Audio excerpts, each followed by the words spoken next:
Ils sont nombreux ces pays africains qui ont un potentiel agricole hors du commun.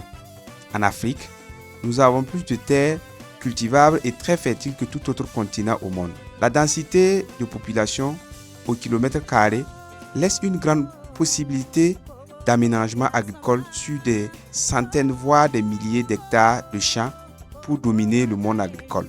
Mais, contre toute attente, nous avons laissé les autres semer la division, créer des frontières pour éviter qu'on coordonne nos énergies agricoles. Et voilà, chaque pays protège jalousement ses terres pour limiter l'investissement agricole à d'autres Africains. Les discours non rassembleurs de nos dirigeants ne font qu'enfoncer le clou.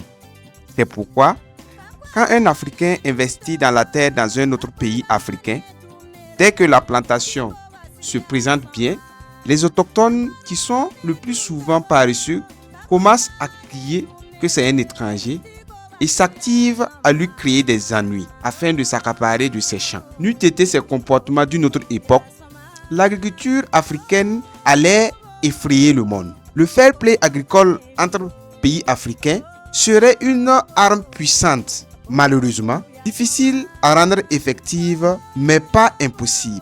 Il faut donc commencer à éduquer maintenant les populations pour espérer des résultats d'une Afrique unie, ne serait-ce que sur le plan agricole.